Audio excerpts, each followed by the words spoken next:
O governo federal mostrou eficiência ao anunciar ontem o pacote de estímulo à indústria brasileira. Digo eficiência porque montou mais uma vez, em poucas horas, uma cerimônia concorrida no Palácio Planalto, reunindo as principais lideranças industriais do país, conseguindo mobilizar a mídia em torno de um assunto muito importante que vemos tratando aqui com muita frequência, a desindustrialização do setor produtivo brasileiro. Em poucas horas, também criou um pacote de medidas para 15 setores produtivos, incluindo desoneração da folha de pagamento, incentivo à exportação, redução do IPI para eletrodomésticos, imóveis, novo regime automotivo e a injeção de 45 bilhões de reais no BNDES para serem usados em créditos de investimento de longo prazo. Novo pacote, mas com cara de velho, pois algumas medidas já haviam sido anunciadas antes e o estímulo à indústria de automóveis só entrará em vigor em 2013. O presidente da Federação das Indústrias de São Paulo, Paulo Scaff, resumiu a percepção geral dos empresários. Abre aspas, se o governo queria atender alguns setores, cumpriu. Se ele quer resolver o problema da competitividade da indústria, não conseguiu. O governo tentou mostrar na cerimônia de lançamento do Plano Brasil Maior, que faz um enorme esforço renunciando à arrecadação de impostos, mas a verdade é que todas as medidas vão representar a renúncia de somente um dia de tributos arrecadados pelo governo nos primeiros 2 meses deste ano. Em fevereiro, entrou no cofre do governo federal o valor recorde de 71,9 bilhões de reais em impostos. Mais uma prova da fúria arrecadatória do leão. A verdade é que o governo dá com uma mão e tira com a outra. É o cobertor curto que cobre cabeça, deixando os pés de fora, pois a redução de impostos para setores da economia será compensada com mais cobrança de impostos com o aumento do IOF e com o já anunciado aumento do IPI para bebidas. Importante saber onde todo esse dinheiro que pagamos em tributos está sendo investido. Arrecadação alta, mal utilizada, significa que o contribuinte vai acabar pagando 2 vezes. Concordo com a opinião do presidente da Federação das Indústrias do meu estado, do Rio Grande do Sul, empresário Heitor Miller, que considerou o pacote de medidas como uma ação muito importante. É sempre positivo ver o governo empenhado em resolver os problemas do país, principalmente quando relacionados ao setor industrial, que tem um peso importante na economia e na geração de empregos. É nítido o esforço que a presidenta Dilma Rousseff vem fazendo para tentar aplicar um modelo de gestão muito eficiente. Porém, os gargalos da burocracia ainda são um empecilho para que o governo alcance os melhores resultados. Essas medidas, senhoras e senhores, são ações pontuais. É como reconhecer a situação crítica da saúde de um paciente, mas indicar um medicamento fraco que vai tratar da dor, não da doença. É bom lembrar que este paciente, a indústria brasileira, registrou uma queda de 3,9% da produção se compararmos com o mesmo mês de fevereiro do ano passado. É a 6ª taxa negativa consecutiva registrada pela atividade industrial, de acordo com dados do IBGE. Talvez não seja a melhor ideia comparar a indústria brasileira com um paciente adoentado. Tratar de questões da saúde não parece ser o forte do governo. Então, podemos dizer que ontem a indústria nacional ganhou uma reforma. Dessas que a gente só mexe na fachada do prédio ou na casa, mas deixa a estrutura das mesmas em condições precárias. Essa casa, senhoras e senhores senadores, tem problemas estruturais e um sistema hidráulico com goteiras para todo lado. A instalação elétrica do prédio é uma dor de cabeça para os moradores, como gambiarras por todo lado, o que resulta em uma conta de energia elétrica bastante alta. Com anúncios como os de ontem, o governo federal mostra que vem atuando com reparos constantes na fachada da casa, ou melhor, da economia, da indústria brasileira. Mudaram as cores, até alguns vidros que quebraram com o passar do tempo, mas dentro das paredes estão os reais problemas, os problemas estruturais do setor produtivo.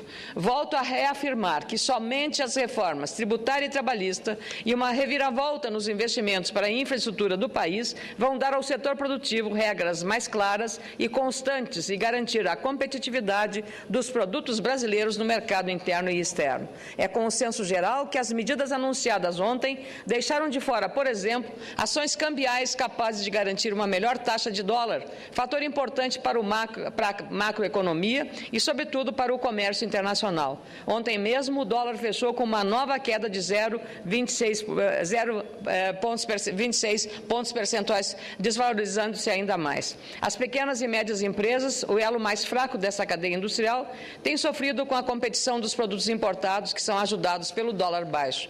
A indústria têxtil da Serra Gaúcha, o meu estado, com malharias nas cidades de Farroupilha, Caxias do Sul, Gramado, por exemplo, tem investido muito em design e qualidade, mas perde competitividade para produtos chineses que entram no mercado e colocam a indústria familiar da malha gaúcha em sério risco. Os problemas de infraestrutura também não foram alvo do governo. Não houve o anúncio de medidas para reduzir o custo de energia elétrica para o setor produtivo, por exemplo. O país precisa reduzir o custo da energia elétrica para as indústrias. As empresas no Brasil pagam 3 vezes mais pela energia do que pagam as empresas norte-americanas. Uma redução dos tributos embutidos no preço da energia teria resultado em toda a cadeia produtiva. Se a alternativa é o uso de gás para produzir, a dor de cabeça não é menor. Indústrias do sul do Brasil avisam que a escassez do gás natural já ameaça os investimentos industriais nos estados do Rio Grande do Sul, meu estado, Santa Catarina e também o Paraná. Outro gargalo da infraestrutura está na condição das estradas brasileiras. Somente 8% das nossas rodovias oferecem condições satisfatórias de uso. Nossas estradas, cheias de buracos, aumentam em até 30% o preço dos fretes e é impossível não repassar os custos de manutenção dos caminhões ao preço final dos produtos. Mais uma vez, quem perde é o consumidor. As obras de duplicação da BR-101, importante estrada para o escoamento da produção brasileira, se arrasta e parece não ter fim. O transporte de cargas internacionais, responsável pela entrega das exportações brasileiras, é um dos setores fora do pacote de medidas do governo. Segundo a Associação Brasileira de Transportadores Internacionais, o setor sofre com a tributação exagerada, especialmente com as medidas protecionistas adotadas pelo governo da Argentina. Desde fevereiro do ano passado, as exportações para a Argentina caíram 38%. Se não há vendas, não há entregas. E o emprego de 80 mil motoristas de caminhões de carga pesada só no Rio Grande do Sul está ameaçado. Os impostos penalizam também os produtores de vinho do meu estado e de outros estados brasileiros. Estudos mostram que até 63% do preço de uma garrafa de vinho são de tributos, a mesma carga tributária cobrada por uma arma de fogo, senhoras e senhores. A discussão de salvaguardas e o aumento dos impostos para o vinho estrangeiro não irão solucionar o problema dos vitivinicultores. É preciso discutir, isto sim, o peso do imposto e da infraestrutura precária e tornar o vinho brasileiro competitivo. Somente medidas a longo prazo, mas definitivas, dariam ao vinho nacional condições de competir no mercado com marcas importadas. Os produtores de vinho do Brasil têm investido pesado na melhoria do produto. Hoje, o espumante fabricado no Rio Grande do Sul é destaque no mundo inteiro pela sua qualidade, alcançando nos últimos anos, inclusive prêmios internacionais, mas perde competitividade por causa do alto imposto cobrado.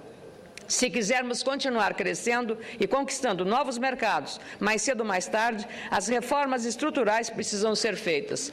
No caso do vinho, eu gostaria até de lembrar, senador Pedro Tax, está uma discussão aí, parece equivocada, entre os donos de restaurantes, entre as pessoas especializadas na alta gastronomia, querendo boicotar o vinho gaúcho. Esse talvez não seja o caminho. O principal é que, se o governo brasileiro reduzir a carga tributária, o vinho ganha competitividade, está resolvido e nem precisa fazer salvaguarda. Pode entrar o vinho que quiser para o consumidor tomar liberdade de escolha do vinho que quiser tomar. Essa é uma questão apenas de inteligência. Então, não adianta levantar salvaguarda, porque ela provoca a ira dos restaurantes, dos consumidores que querem ter o direito de fazer a escolha do seu vinho e não seriam obrigados a consumir o vinho do meu estado, porque apenas é um vinho nacional. Tem que merecer atenção? Tem, mas teria uma forma inteligente de fazer isso. Estou terminando, caro presidente Pedro Tax. Estamos orgulhosos de ser a 6ª economia do mundo, mas ocupamos a posição número 53 no ranking da competitividade mundial, esta liderada pela Suíça, Singapura e Suécia. Nos atuais condições do mundo, é natural que o Brasil se proteja, que adote salvaguardas, mas uma reação normal deve ser feita apenas a curto prazo. Nosso país não pode perder a visão de longo prazo e exige estratégias e planos de ação. O Brasil não precisa ser somente maior, mas pode e deve ser, sim, um país melhor. Muito obrigada, senhor presidente.